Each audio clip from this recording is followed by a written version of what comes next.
At this thrilling moment of waiting, Violet realized his chance was coming, finally thinking, this is the perfect moment.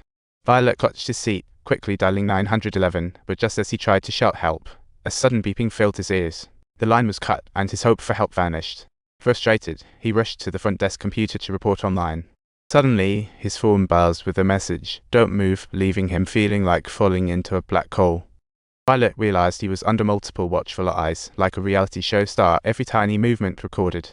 His son was caught, and this place was practically. He noticed a man loitering near the exit with a phone in hand, and thought, this guy's up to no good. The man asked, suppressing his voice, "Why not leave?" Violet feigned calm, thinking, "Waiting for my sister's flight and going crazy."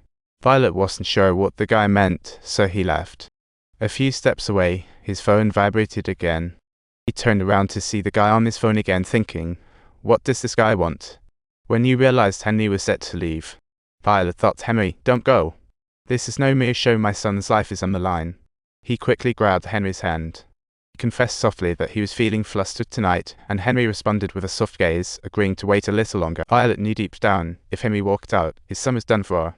So he boldly shut up and kissed him, successfully keeping Henry. As things calmed a bit, he suddenly came up with a brilliant idea. He pulled out lipstick and wrote a rescue note on a dollar bill. He handed the bill to a waiter to give to the pianist, but the waiter tossed it away without a care in the world. Luckily, when the pianist received the bill, he noticed the writing, and his face changed immediately. He briefly locked eyes with Violet, but hesitated, casually returning to play as if nothing happened. Just then, the waiter brought the main dish, and Violet was horrified to see the rescue note sitting coldly in the steak.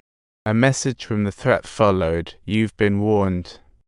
It's time to pay for your foolishness." Suddenly, the pianist collapsed in pain, and Henry rushed over to try to catch him. Scene cuts. The family's sister is attacked, the son is locked up, and Violet pleads with the assailant not to do this. But the assailant coldly insisted on him completing the task, ruthless like a T-Rex in human skin. The collapsed pianist desperately struggled to rise, weak as a noodle, making a difficult run for the elevator. Violet looked down at his phone and saw a new message, just as the pianist dashed to the first floor lobby.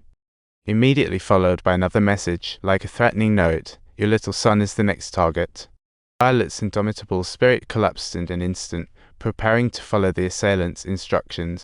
Henry noticed Violet's expression and asked worriedly, "What's wrong? You look like you've been abducted by aliens." Violet forced a chuckle and joked, "Just a little nervous about our first date, that's all."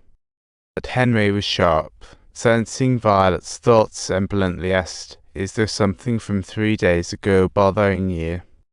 Violet's heart skipped a beat. If he confessed, this date would definitely become awkward. Henry lowered his head for a moment, then candidly told him, "I don't like those dating apps. It's like seeing through people's masks." Violet thought, "That's exactly what I need. To mess with those dating algorithms." He sensed the sincerity in Henry's eyes, even carrying a hint of gentle fatigue. Violet softly confessed, "I never thought I was a good mother." He revealed a deep secret. After Toby was born, he didn't have the courage to leave the violent household. Violet painfully recalled witnessing distressing scenes, knowing even though Toby was little, the shame was unbearable. What made him even more ashamed was that he just sat there when his ex-husband hit, doing nothing at all. He said in a hoarse voice, "I've been trapped in that room of memories." His heartfelt confession almost broke him, and Henry fell silent for a moment after hearing it. After a moment, he spoke, sharing his story about the complicated situation from not long ago. Someone he trusted revealed a different face, and many innocent people got hurt during that time. He finally found the courage to reveal the truth, realizing he'd been carrying guilt all along. He said earnestly, "Abusers are experts at making you doubt yourself." Violet nodded, his heart filled with obsession for hope. He hoped for a different future, for happiness. He told Henry, "I think you're a good guy." Henry smiled and said, "In trying my best, nobody's perfect." They exchanged warm smiles. Henry got up to fetch the wine, and Violet secretly pulled out poison, only to see that guy texting again. Things were getting weird. The next second, he got a warning to act immediately. Violet poured the poison into the wine. Everything seemed bizarre after Henry returned to his seat. Violet purposely knocked over the wine glass. His face full of regret, terrified had ruined their date. He looked down at his phone. The familiar buzz struck again. What an endless date. If you're interested in our story, don't forget to subscribe to our channel.